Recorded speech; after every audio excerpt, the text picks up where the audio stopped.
নিশ্চয় হ'ব কেলে তাৰমানে মই এতিয়া মোক এবাৰ কাম কৰিবলৈ দিছিলে তাতে ধুবুৰীত আমাৰ তাত আগতেতো আমাৰ MLA আছিলে নহয় MLA আছিলে মানকাছাৰত তাৰপিছত এতিয়া জাভেদো সি এটা ভাল পলিটিকেল পৰিয়ালৰ ল'ৰা আৰু মই এতিয়া এবাৰ গৈ পেলাই যিটো আমাৰটো আপোনাৰ হেৰি যে এইটো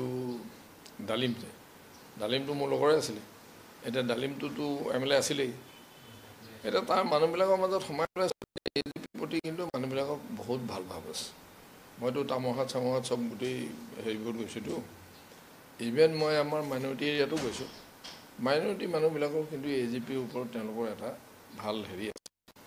সেইকাৰণে মই ভাবোঁ যে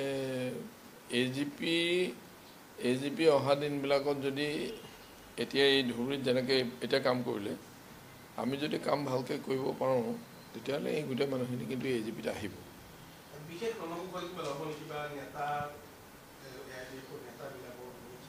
নাই এনেই তেওঁলোকৰ লগতো পাৰ্টি আগতেতো আপোনালোকৰ পেপাৰতো তেনেকুৱা ওলাইছেই যে এওঁলোকে মানে কিছু মানুহ এওঁলোকে AGPত জইন কৰিব কিছু মানুহ এনেকৈ জইন কৰিব তেনেকুৱা এটা কথাটো ওলাইছে এইটো পেপাৰত ওলাই গৈছে সেইকাৰণে সেইটো বাতৰিটো ওলালেই আগতে আৰু কাম কৰিলেতো মানুহ ইফাল সিফালটো হ'বই কাৰণ আজমলৰ ৰাজনীতিত যেতিয়ালৈকে আজমল অহা নাছিল তেতিয়ালৈকেতো ধুবুৰী লোকসভা সমষ্টি কেইবাটাও বিধানসভা সমষ্টি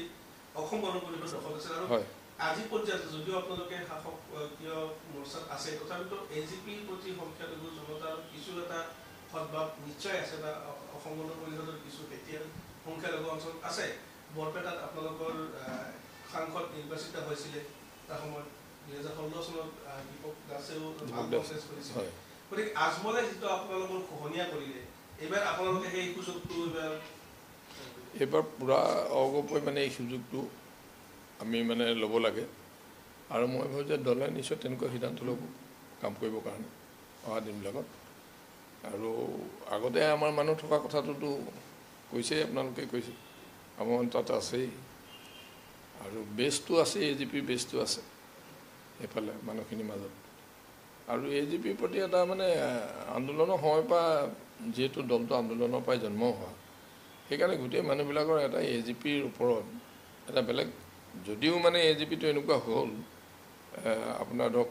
এবাৰ শাসনত আহিলে আকৌ দ্বিতীয়বাৰ শাসনত আহিলে তাৰপিছত অপজিশ্যনত আহিলে তথাপিও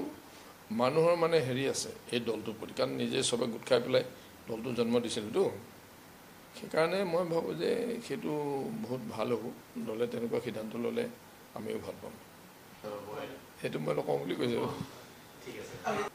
মই ভাবোঁ মই দেখাটো মানে মোৰ নিজৰ যিটো অবজাৰভেশ্যন মই ভাবোঁ যে এইটো নাথাকিব কাৰণ কেলৈ মানুহক ভুৱা দি কিমান দিন ৰাখিব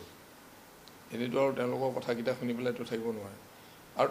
কোনো মাইনৰিটিৰ সমস্যা তেওঁলোকে সমাধান কৰাই নাই